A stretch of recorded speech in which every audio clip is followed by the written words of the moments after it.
Freedom for All by Neville Goddard. Chapter 5. The Sabbath. 6 days shall work be done, but on the seventh day there shall be to you an holy day, a Sabbath of rest to the Lord. These 6 days are not 24-hour periods of time. They symbolize the psychological moment a definite subjective state is fixed. These 6 days of work are subjective experiences, and consequently cannot be measured by sidereal time, for the real work of fixing a definite psychological state is done in consciousness. The time spent in consciously defining yourself as that which you desire to be is the measure of these 6 days. A change of consciousness is the work done in these 6 creative days, a psychological adjustment, which is measured not by the sidereal time, but by actual subjective accomplishment. Just as life, in retrospect, is measured not by years, but by the content of those years, so too is this psychological interval measured not by the time spent in making the adjustment, but by the accomplishment of that interval. The true meaning of 6 days of work, creation, is revealed in the mystery of the vow, which is the 6th letter in the Hebrew alphabet and the 6th letter in the divine name, Yod-Heh-Vah-Heh. As previously explained in the mystery of the name of Jehovah, vow means to nail or join. The Creator is joined to his creation through feeling, and the time that it takes you to fix a definite feeling is the true measure of these 6 days of creation. Mentally separating yourself from the objective world and attaching yourself, through the secret of feeling, to the subjective state, is the functioning of the 6th letter of the Hebrew alphabet, Va, or the 6 days of work.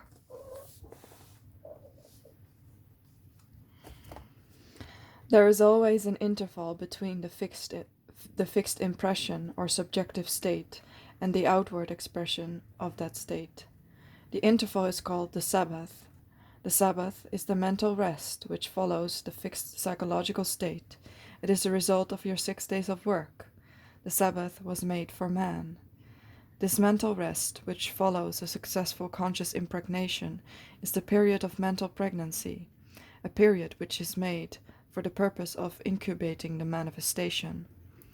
It was made for the manifestation. The manifestation was not made for it. Automatically you keep the Sabbath a day of rest, a period of mental rest, if you succeed in accomplishing your 6 days of work. There can be no Sabbath, no 7th day, no period of mental rest until the 6 days are over, until the psychological adjustment is accomplished and the mental impression is fully made. Man is warned that if he fails to keep the Sabbath, if he fails to enter into the rest of God, he will also fail to receive the promise. He will fail to realize his desires. The reason for this is simple and obvious. There can be no mental rest until a conscious impression is made.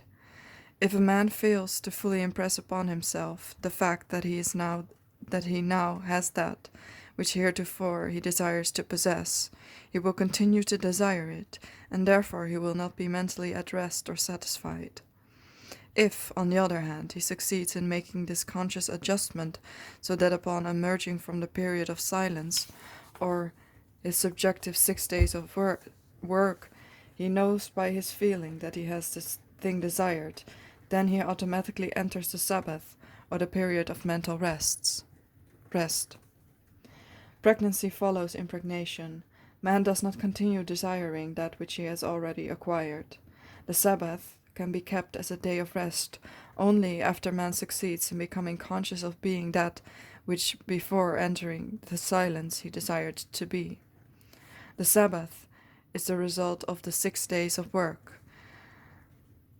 The man who knows the true meaning of these 6 days realizes that the observance of one day of the week as a day of physical quietness is not keeping the Sabbath.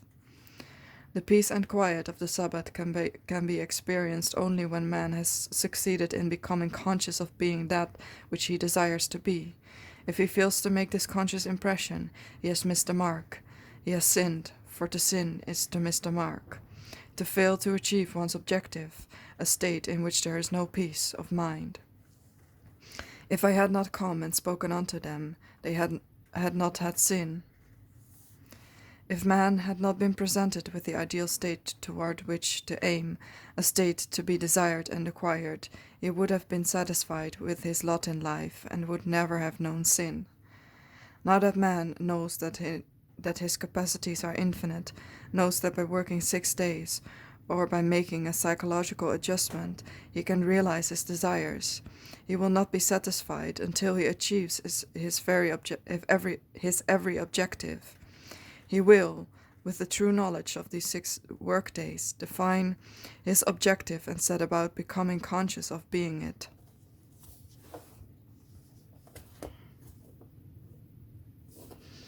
When this conscious impression is made, it is automatically followed by a period of mental rest, a period the mystic calls the Sabbath, an interval in which the conscious impression will be gestated and physically expressed.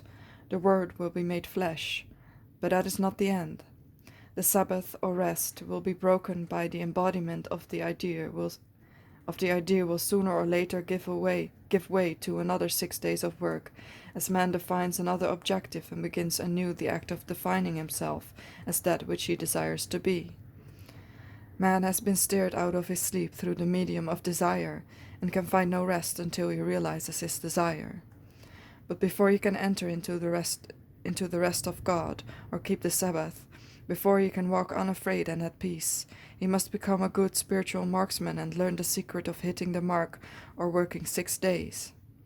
The secret by which he lets go the objective state and adjusts himself to the subjective. This secret was revealed in the divine name Jehovah, and again in the story of Isaac blessing his son Jacob. If man will apply the formula as it is revealed on these Bible dramas, he will hit the spiritual bullseye every time, for he will know that the mental rest or Sabbath is entered only as he succeeds in making a psychological adjustment. The story of the crucifixion beautifully dramatizes these 6 days, psychological period, and the 7th day of rest.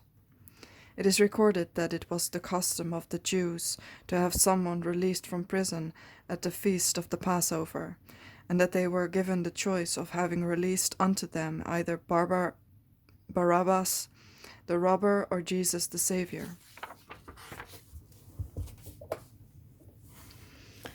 And they cried, "Release Barabbas," where Barabbas was released and Jesus was crucified. It is further recorded that Jesus the Savior was crucified on the 6th day, entombed or buried on the 7th, and resurrected on the 1st day. The Savior in your case is that which you would have you.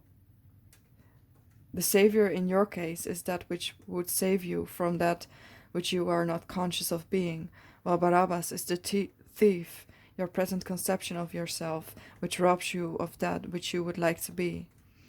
In defining your Savior, you would define that which would save you, and not how you would be saved. Your Savior or desire has ways you know not of. His ways are past finding out. Every problem reveals its own solution. If you were imprisoned, you would automatically desire to be free. Freedom, then, is the thing that would save you. It is your Savior.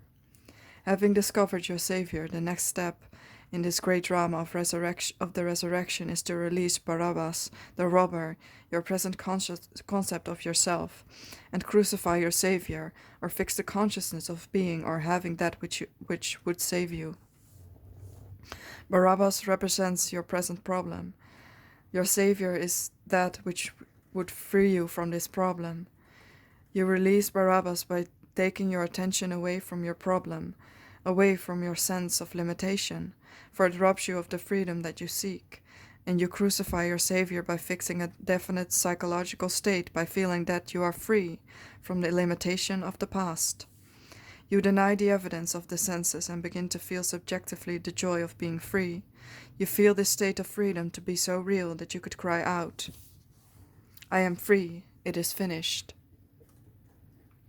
The fixing of this subjective state, the crucifixion, takes place on the 6th day. Before the sun sets on this day, you must have completed the fixation by feeling, "It is well, it is finished." The subjective knowing is followed by the Sabbath or mental rest.